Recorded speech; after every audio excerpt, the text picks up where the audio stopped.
Austin, Texas in the 21st century is a modern city of thriving commerce, high education, state government, and live music. With over 1 million people living in and around the city, it's bursting with activity and industry. But it wasn't always this way.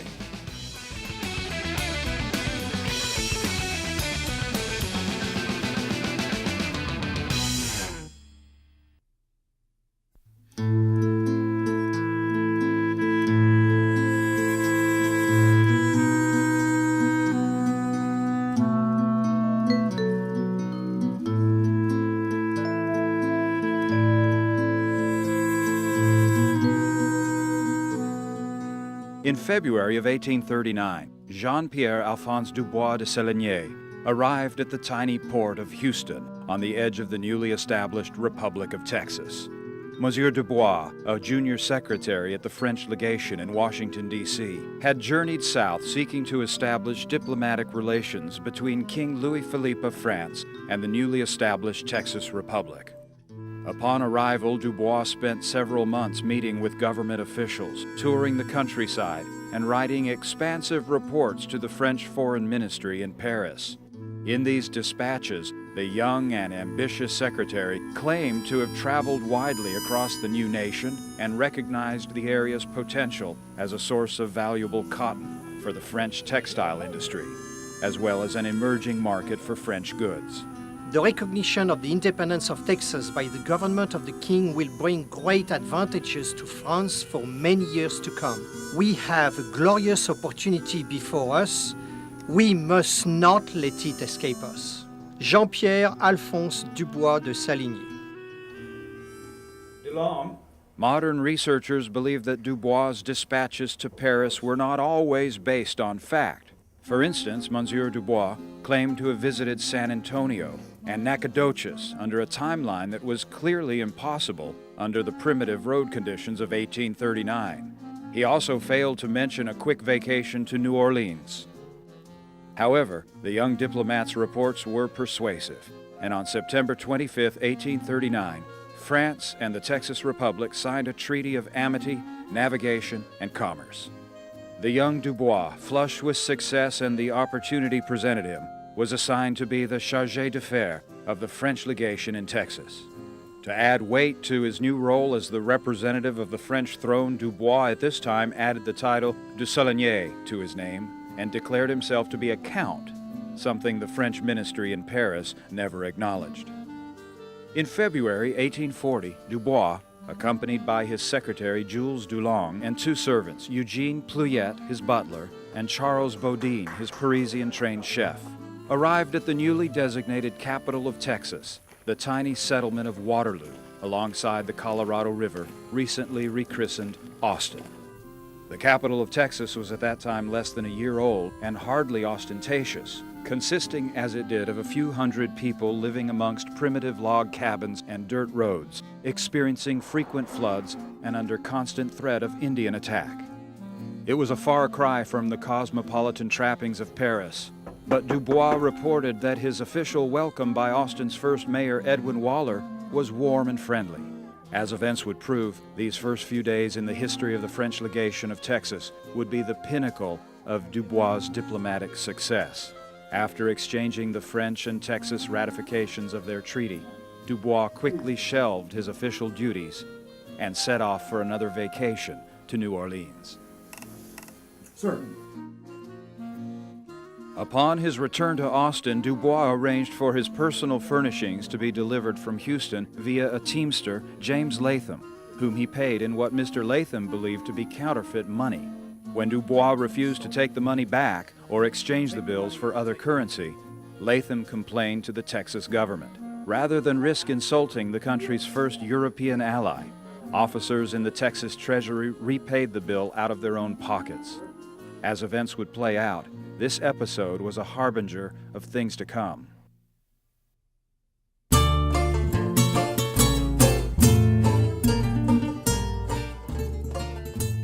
In early July, Dubois and his party rented rooms in Bullock's Inn, one of the only hotels in Austin.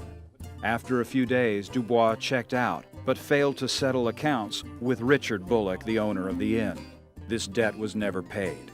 In only a few weeks, the young French diplomat had already begun to alienate his hosts and sow the seeds of diplomatic discord. After departing Bullock's Inn, Dubois and his entourage moved several blocks to set up the first French legation in a tiny pine-board house on the corner of Pecan Street and Congress Avenue. Of this housing, Dubois complained bitterly to his superiors in Paris. A wretched wood shanty of 3 rooms, for which I paid a trifling sum of $100 per month. I have been unable to find suitable lodging to receive guests in this humble dwelling where I'm now camping rather than living, and I do the honors of the house the best I can. Jean-Pierre Alphonse Dubois de Saligny.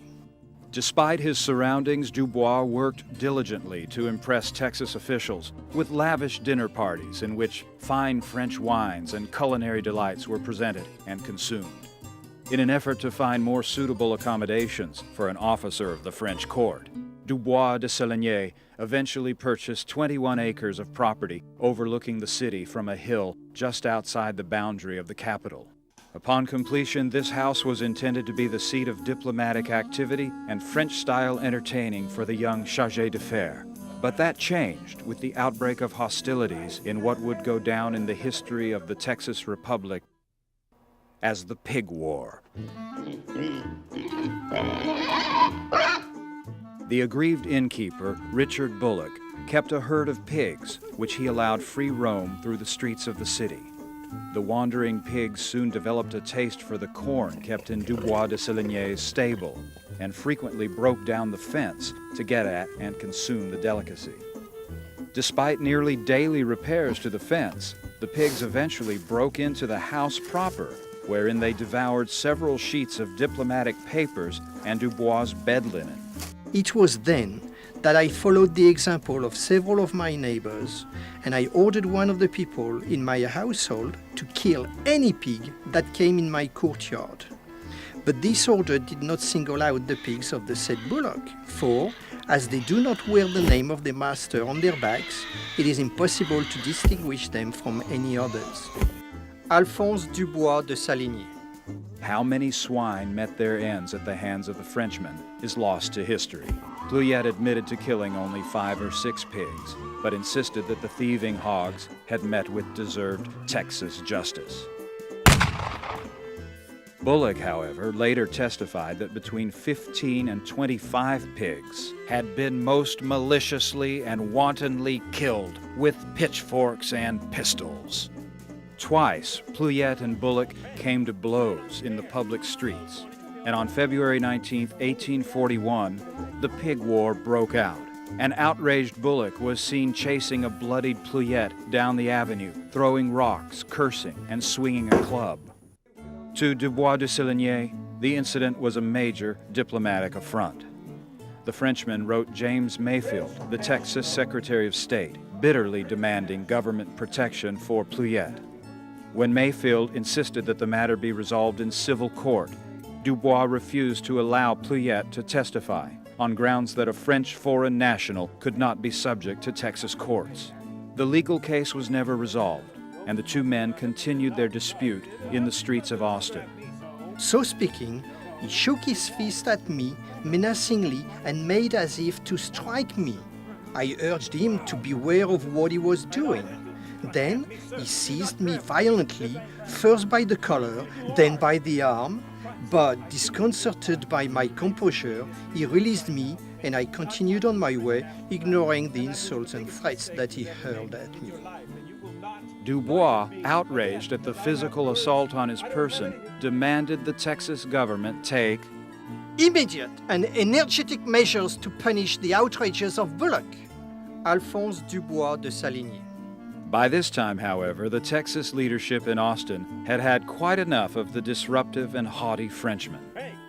Word of the Pig War spread quickly across the Republic. Newspapers were quick to criticize the superior airs of the French diplomat and cautioned against the new republic becoming too intertwined with a French monarchy. Exhausted by the constant scandals and complaints, Secretary Mansfield wrote a letter to the Texas chargé d'affaires in Paris instructing him to request a recall of Dubois de Séligny. In a huff, and realizing his effectiveness on behalf of the French king was played out, Dubois sold off the newly completed French legation mansion, and on April 29, 1841, departed Austin, never to return. The French diplomatic adventure in Texas had been a fiasco. Nothing of any substance was gained by either nation, except perhaps in the city of Austin, where Dubois' legation, the little mansion on the hill, still stood.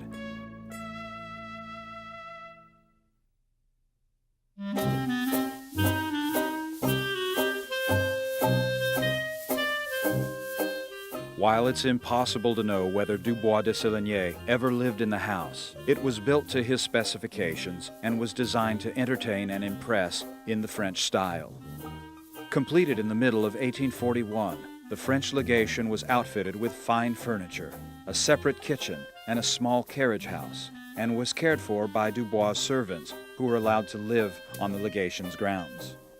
Following Dubois' departure, the house went through several owners until Dr. Joseph W. Robertson purchased the home in 1848 for potential use as a girls' academy. When the school failed, Dr. Robertson, originally from South Carolina, moved into the home in 1849 with his wife Lydia Lee, where they raised 11 children, 5 boys and 6 girls. The former legation was an impressive house for the time period, but was a fitting home for the Robertsons. The family were among Austin's earliest elite. Dr. Robertson spent time as a Texas representative to Bastrop County, was Austin's 5th mayor, and ran a successful pharmacy on Congress Avenue. Soon after moving into the former legation, the home was alive with the sounds of an ever-growing brood of children. Daughter Sarah, the 5th Robertson child, was the first to be born in the home in 1850. With so many children, it must have been a busy and rambunctious period in the history of the old French legation. In addition to the 13 members of the family, Dr. Robertson owned a slave woman, Maria, who cooked the family meals and wet-nursed the children. As was common at the time, Maria slept in a small room off the kitchen. All in all, 14 people lived in the small house on Robertson Hill without a single closet, bathroom, or electricity. Their luxurious home was the envy of Austin. The parents reserved the front parlor for their bedroom, probably because it was the only space large enough to incorporate their 4-canopy bed and chest of drawers. The children slept in the 2 back rooms, and perhaps, if it wasn't too hot, in the upstairs attic. The formal sitting room on the mansion's west side was reserved for family gatherings and relaxation while meals were served in the hallway. From the house's front porch, the Robertsons watched the Texas Capitol building rise from Capitol Hill, a spectacular view protected today under Austin city law. The children were active and healthy. As was the custom of the time, the children of Dr. Robertson were encouraged to try their hands at the fine arts. Daughter Julia painted a picture of the home as it appeared in 1858. The painting went on to become a family heirloom, and much later was instrumental in the restoration of the house in the 1960s. Today, this painting still hangs on the wall of Julia's former bedroom. After a full life, Dr. Robertson died in August of 1870. Mrs. Lydia Lee Robertson lived on into the 20th century before passing away in 1902 at the age of 82. The legacy of the Robertson family was not just the expansion and modernization of the house in the late 1840s through the 1880s, but also the way that they preserved the principal features of the house and encouraged people to appreciate it as an important part of Texas history.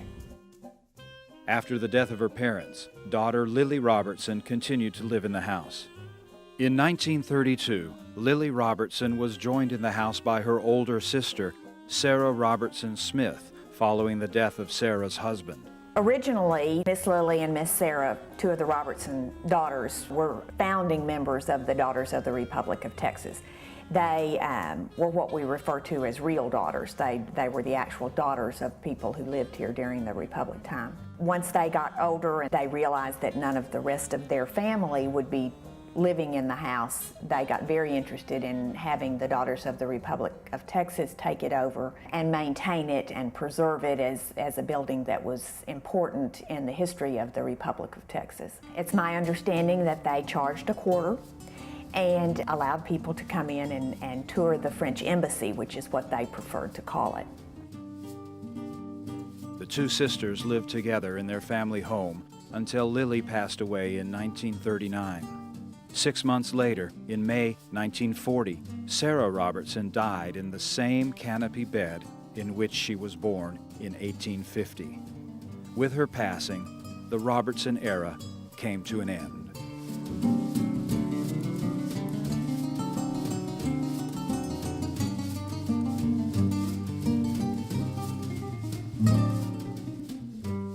In 1949, the state of Texas purchased the French legation from the Robertson family for $24,000 and turned the building over to the Daughters of the Republic of Texas. Over the decades, the French Legation Museum has continued to grow and expand. In 1966, an archaeological dig and reconstruction project was completed and resulted in the French Legation kitchen. This separate building stands on the exact footprint of the original kitchen built by Dubois de Séligny. In 1974, a carriage house was constructed near to where historians believe the original and much smaller carriage house once stood. This two-story building contains a meeting hall, administrative office space, and the gift shop. Today, the old legation and its beautifully landscaped grounds are a center for early Texas learning and study, as well as a gathering place for all things French. Tours of the legation are offered to visitors and school groups. Additionally, the French legation hosts summer camps for children in which the history of the Texas Republic, its culture, and the lives of its pioneering families are taught, ensuring that the rich history of the Texas Republic, its national capital, Austin, and the curiously inept career of Jean-Pierre Isidore Dubois de Séligny are passed on to future generations of Texans.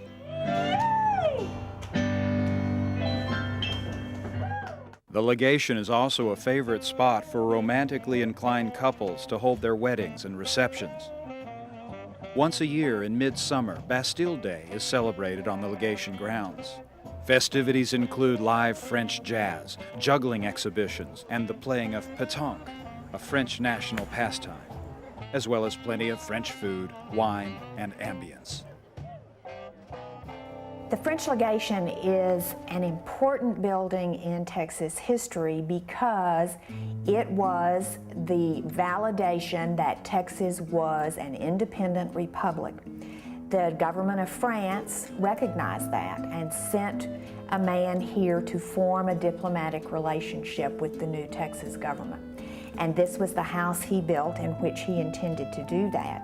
It's a unique structure in the entire United States. There's not another building like it in our country. Perhaps just as important as that association is the fact that the Robertson family lived here for so many years.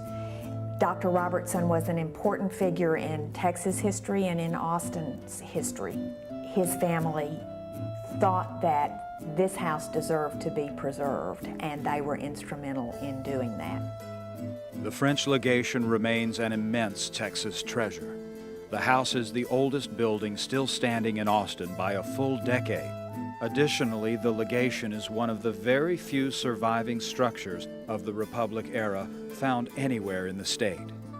The French legation stands today, as it has for generations, a crown jewel of Texas history.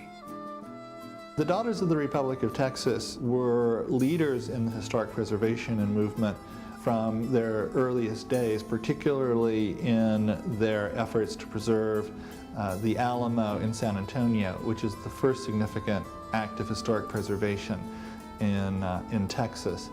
The daughters took on the responsibility for restoring the French legation and opening it to the public, in 1949, and their commitment to maintaining and preserving the property has remained steadfast from that day until this.